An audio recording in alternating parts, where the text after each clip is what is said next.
Welcome to Rock Your Talk with Leisa Reid. I am excited to have our guest here, Kevin Eggert from SunLeaf, and we're going to hear more about Kevin in just a moment.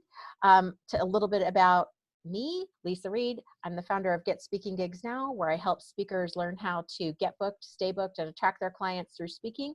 I'm also the proud trainer and speaker for Productive Learning, productivelearning.com, where we help business owners and other people too. You don't have to be a business owner in terms of their emotional resiliency, self-mastery, deep personal development. And we actually have a really great time doing that. And Kevin is actually a part of our, what we call Conscious Leadership Circle, which is specifically for a certain level of business owners. And I'm so excited that you're here today as our guest. Kevin, you want to tell the audience a little bit about you? Hi. Thank you, Lisa. And my name is Kevin Eggert with SunLeaf, and we are a provider of frozen, mainly fruits and vegetables for the food service and industrial trade. Our company started back in 1968 with my grandfather, C.H. Bell & Associates. From there, SunLeaf developed in 2008. But prior to that is going back in history, we were acquired back in 1998. If I can go into the history, I don't know if that's okay. Thank you. Sorry, I kind of went off on that. That's okay. So in 1998, we were sold to a larger corporation, of which, I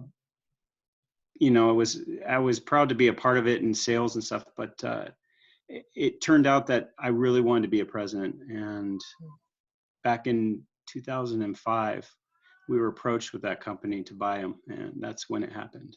So fulfilling a lifelong dream and desire to own my own company, I was able to buy that. And then SunLeaf came around in 2008, 2009, when I trademarked that. That was one of my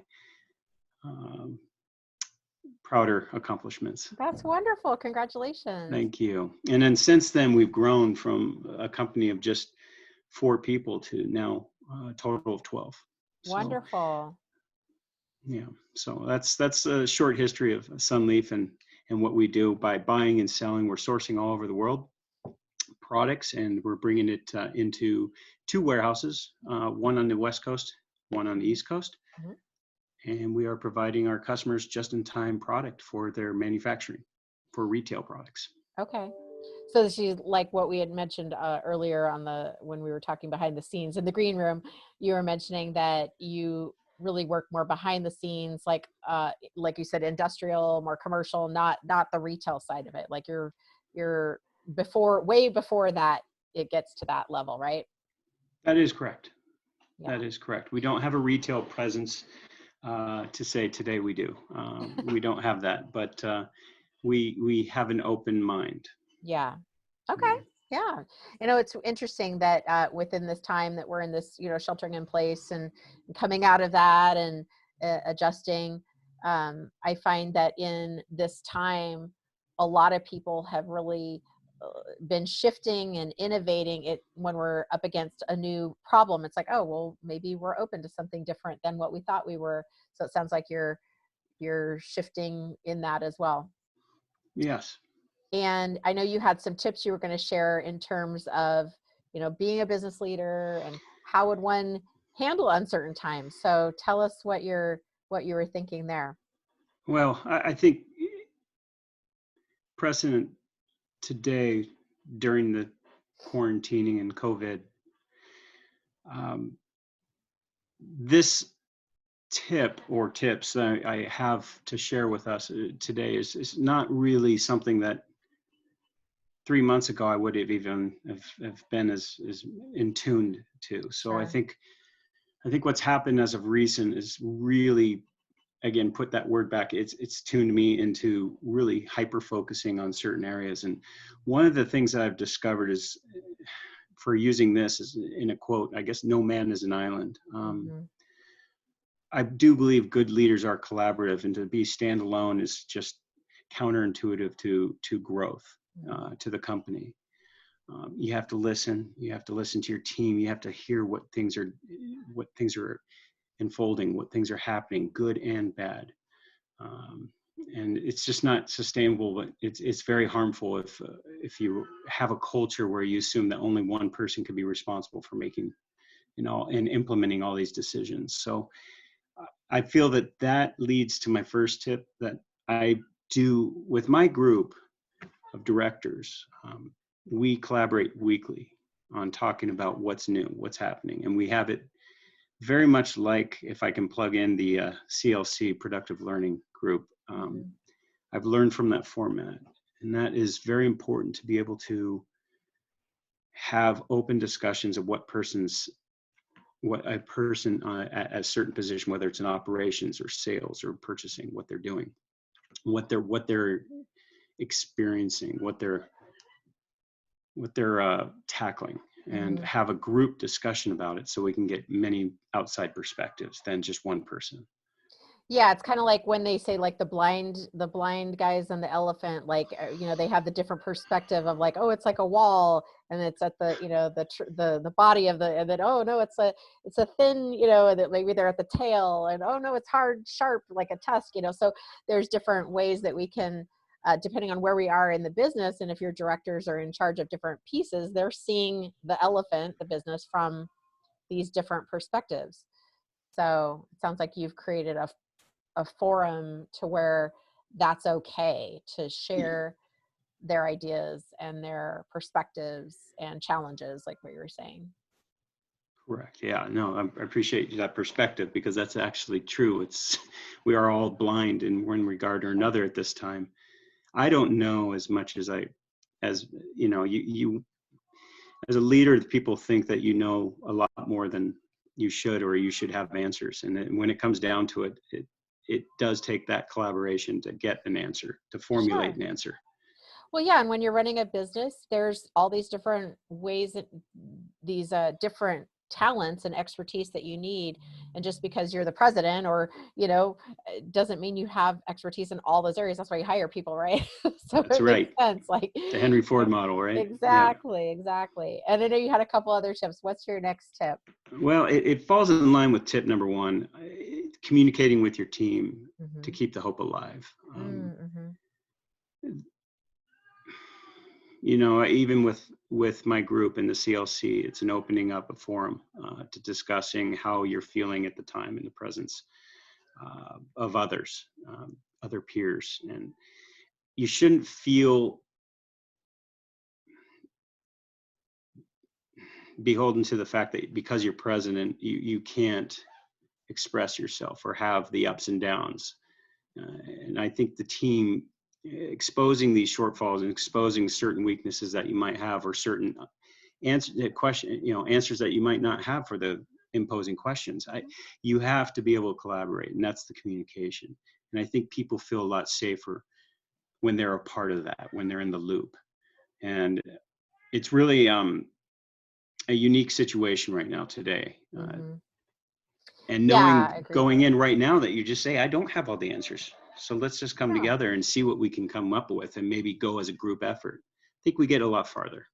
I agree. And I think that it's a good point to bring up, because we all intellectually know that no one person has all the answers, right? But we've probably all been in that situation where it feels like everyone's looking at you, expecting you to have all the answers. And it's like, oh, so the more that we can even just as people realize, oh, I'm coming to this person expecting them to have it all figured out, because of, and this is where, again, that self-awareness, self-mastery comes in, of like, oh, that's interesting. I expect them to know because I don't know.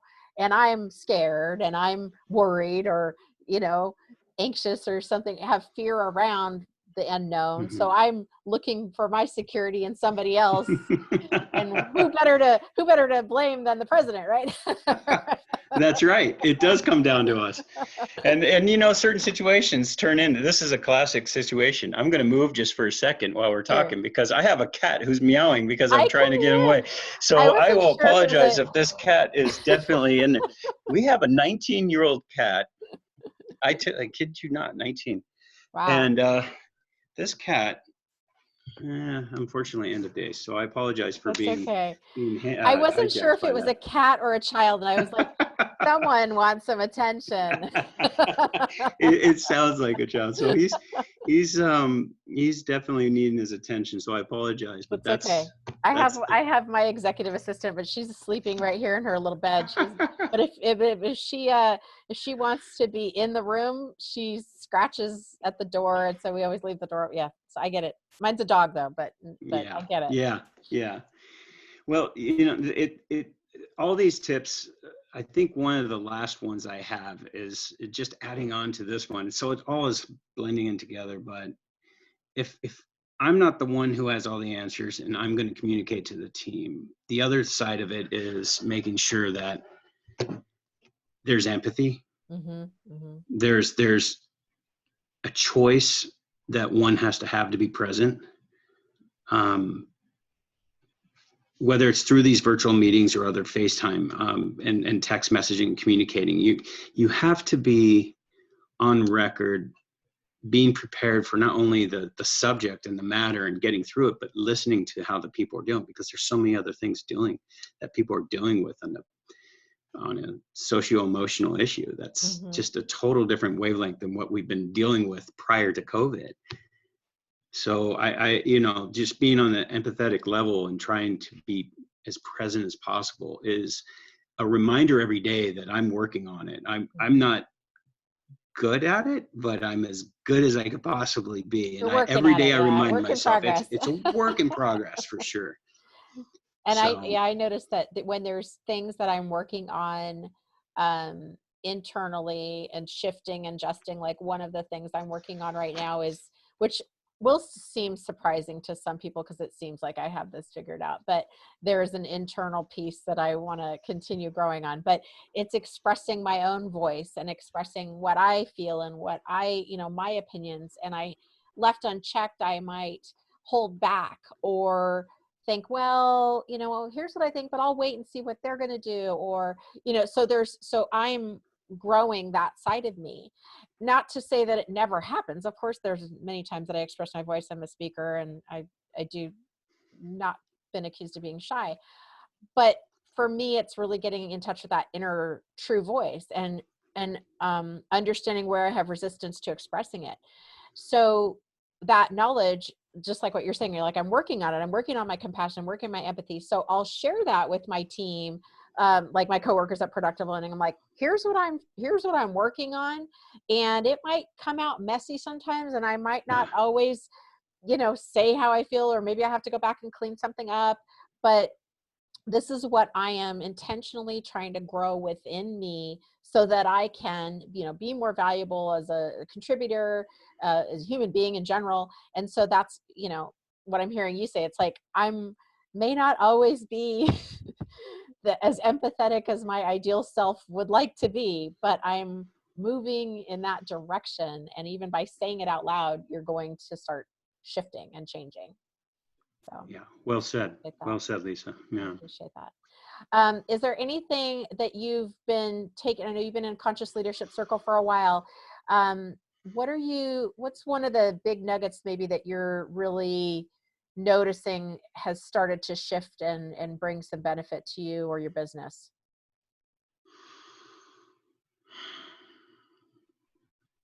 The biggest one I think I'm going to take away from CLC and what I've learned from Lyndon and Cassie, the empathy side. Tip number, my last tip I had, if I'm not having the emotional intelligence of understanding and getting into the person's shoes first, who's talking to me, I'm not going to understand what they're saying. I'm not going to communicate.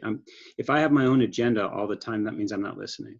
Right. So I think what they've been teaching me over the last 4 months, and it's been a work in progress, is really just understanding, where's Leisa coming from? Who is Leisa when I'm talking to you, one-to-one, or who am I talking to? And could I get into their shoes as much as possible by listening to them and understanding what their position is, whether it's a customer of mine who's struggling right now because 90% of their business was in the food service, which is mom and pop places that have closed. Yeah. And although there might be certain, outstanding payables or receivables that they owe me, and it's like, do I have the empathy, or do I just put out the agenda of this is what's owed? You know, and I do that because long term, I think it bodes better for not only my business, but for who I am as a person. Yeah.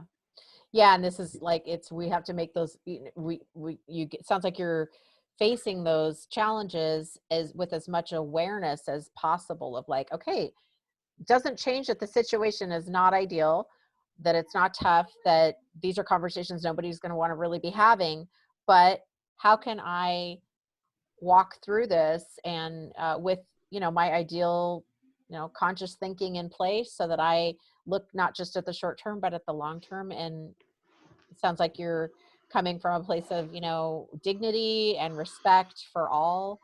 And really, when you come into the conversation that way, more than likely, there's going to be some solutions that you'll find, more than if you came in just going, this is what I want, and I don't care what you want, that kind of approach.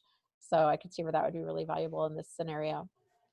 Yeah. And that's what I've taken away from CLC. I think before that, I was a leader who thinks I pretty much know the game of this. And I think what is different, and it's something you mentioned earlier when we were talking, is leadership is worth studying.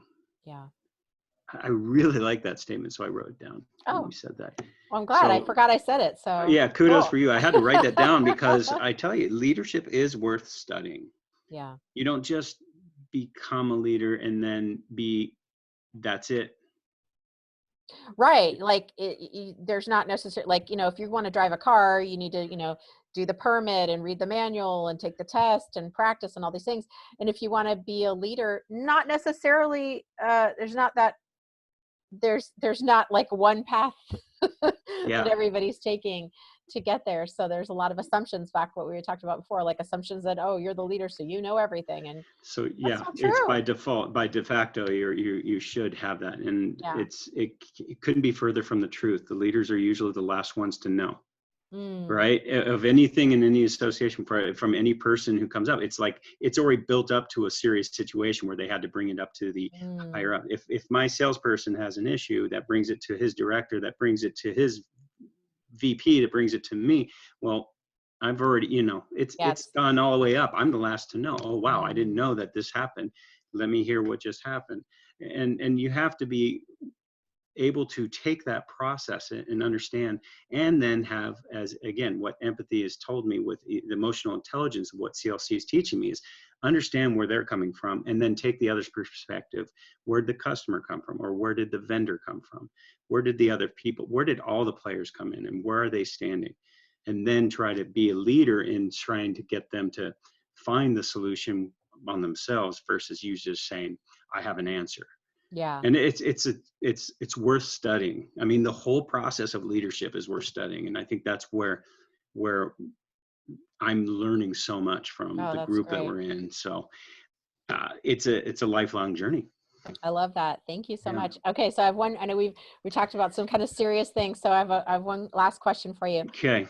This show is called Rock Your Talk. So what is your favorite, let's say one of your favorite rock songs or rock bands? Oh, we'll just make it, we'll just go fun for a minute. Yeah. Do you want? Okay. Well, I'm a Pearl Jam fan. So the new release that just came out, I'm all about that. Eddie Vedder, Ohana Festival at Dana Point, if you go there. But 90s rock, I mean, I'm into that stuff. I'm country or anything else, Jason Aldean. But no, you had me I at could Pearl listen. Jam. We could just end the call now. Should we just end it there? Because man, I could have a whole talk on every kind of musical genre you're out there. Yeah, so it's a beautiful thing. But well, my husband knows that Eddie Vedder. Well, Eddie Vedder is he's one of my boyfriends. I have a few boyfriends, but he's definitely one of my boyfriends. My daughter even knows. Everybody knows Eddie's my boyfriend. I know he's married. I'm married, but that doesn't, no, I'm just kidding. But I've loved Eddie Vedder and Pearl Jam since, Alive and the 10 and the whole thing when they first came out. So huge fan of them. Love I love 80s. I love all, same thing. We could probably have a whole nother Yeah. episode about that. I love a Yeah. lot of different decades of music, but Pearl Jam is one of my favorites. That's like the safe go-to, right? I mean, you want to explore, you want to go out and you're listening to 80s, sometimes you're listening to 90s, you're listening to some hip hop or other things, but that's your go-to. That's like your soul's music right there. Yeah, I told Eddie Vedder could read like the ingredients off of the bag of potato chips, and I'd probably be interested. So He does. I dare you, Eddie, do it and send it to me. Very good. All right. Well, thank you so much, Kevin, for being on our show and sharing your soul and your interest with us. And for any of you viewers out there, make sure and, chime in. What are your leadership tips? Tell us in the comments, and subscribe, share, however you want to engage with us. We welcome your comments, and we will see you on the next episode. So bye, everybody. Thank you, Lisa.